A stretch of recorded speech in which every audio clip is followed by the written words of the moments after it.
কোথায় ছিলেন? এই যে 8 বছর এখানেই ছিলেন। I couldn't tell whether it's day or night from the sun. They used to blindfold us and handcuff us. In the night, they used to handcuff us at the back. They wouldn't tell us where I was. They wouldn't let us even time for prayers. It felt like I was buried alive.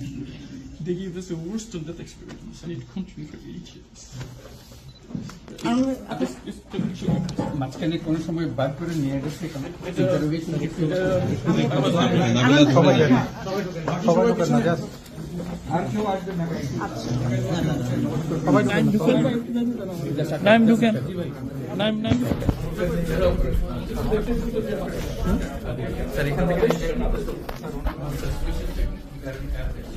Because of our work and particularly international community, we shouldn't take that because we should have to speak to them. So whatever the point I was using, they could have an answer, but that's they found me as impediment towards what they do. Another people that I want to get to because the community should access like this language barrier. That's what they're doing.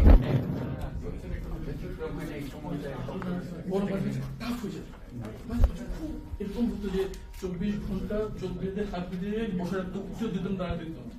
বলতো যখন বলতো কেন sir আসলে বুঝতে পারি আমি চোখ বাঁধা বলতে ফিরে পিছনে বসে থাকতাম আর বুঝতে পিছনে একদম আসতেছে মোবাইলে আওয়াজ হচ্ছে, ঘ্রাণ পেতাম, পারফিউমে দামি পারফিউম এখানে তো পেশা পেখানে কম থাকুন না কথা সাপ্রেট তখন বুঝতাম সিনিয়র কেউ পিছনকে দেখতেছে। ওরা আসতে তখন আমাদেরকে একদম উঠে দাঁড়াতে দিত। আমি তো পরে যেতে বুঝতে পারলাম যে 6 তারিখ ভোরে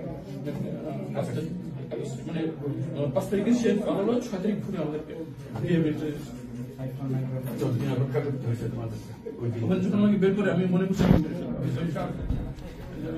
for a gunshot and that getting family জানতে পারিনি বেঁচে আছে for 8 years my daughter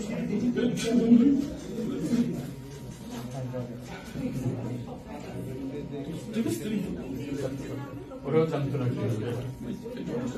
school they will come for them